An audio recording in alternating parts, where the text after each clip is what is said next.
Hey everybody, Tyler Parsons back again. Are you curious what Kenny Perry's workout program and Justin Thomas' workout program both have similarities as well as what is different? Stay tuned and we'll dive into it.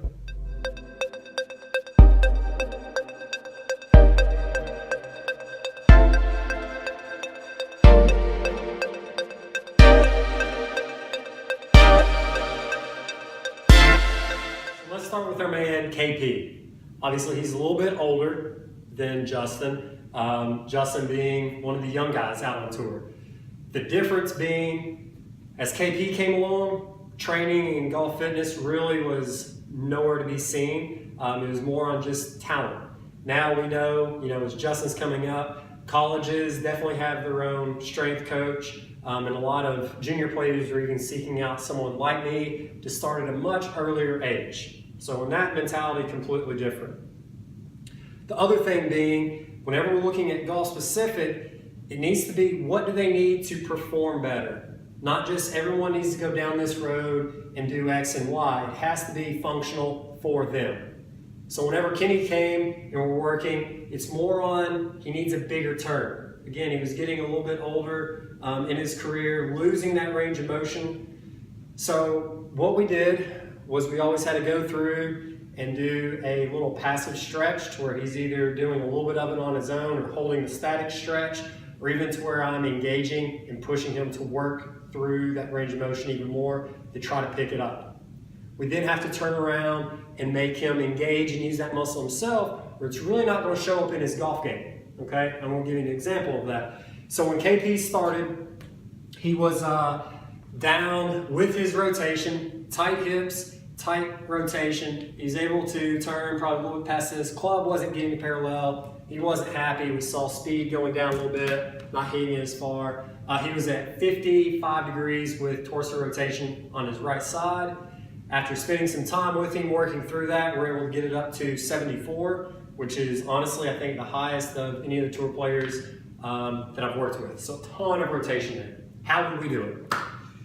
For anyone who is doing any online training with me now, this is going to be a familiar exercise. It's just open books, okay?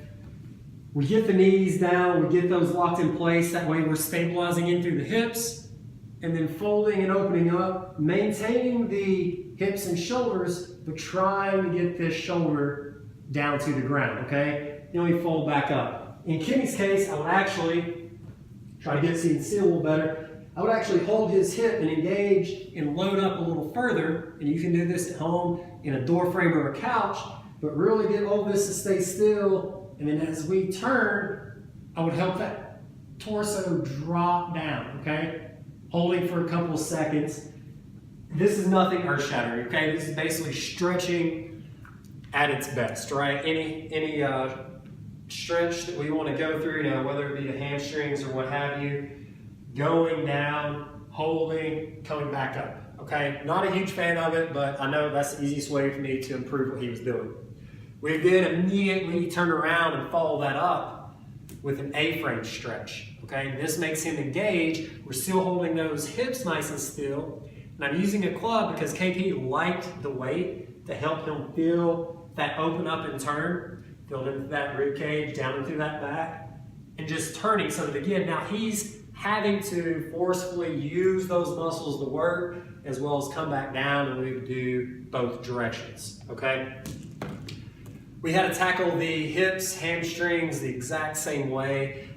His hamstrings were really tight. It's always one of those jokes whenever he comes in, he hasn't been at it for a little bit. He's midway down his shin. After about a week, we get it down pretty good. Not as low as I just showed, but he's able to touch his toes, okay? For him, that's huge. He loves it, eats it up.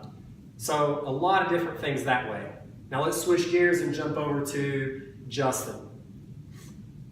Justin, for the most part, is pretty flexible. He does have some trouble areas. Anybody that's followed along with Justin knows that. Had a couple little back issues, tight hips, different things right there. We've got him into a pretty good place with that. By no means are we done, okay? We're always trying to maintain and make things a little bit better, but I can't go off the deep end with everything that he's doing because he's already performing and playing at such a great level, has a ton of club head speed there.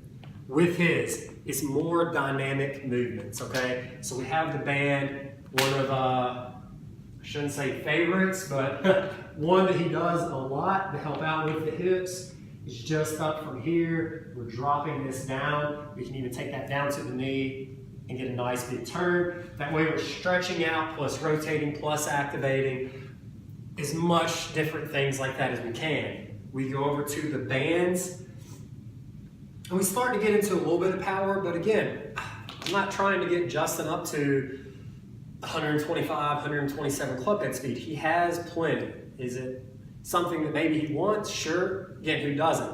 But we can take the band, we can go down into our squat, up and turn, and work different directions, having to work in through stability, having to work our different power, again, not necessarily to increase, but to keep him firing and functioning so that we can maintain that nice steady club head speed, okay? So a lot has to do with keeping them, mainly treating them as individuals, right? Don't buy into any golf fitness plan that has you doing the exact same as everyone else.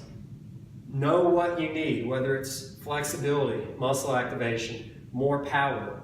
Everyone who messages me wants that immediate more power, but the body's not built for it, okay? Same with those deadlifts, power cleans, a couple of the different ones we've been going through. The ankles, the knees, the hips, the back, it all has to work together, but they all have to work individually to a certain range so that we know we can do it safely, get you performing better, and then so be it. If we need more club head speed or if we need more stability, we can branch out and hit those and then build off of that. Make sure you subscribe, help me grow the brand. Check out ParsonsGolfPerformance.com for more tips and insight.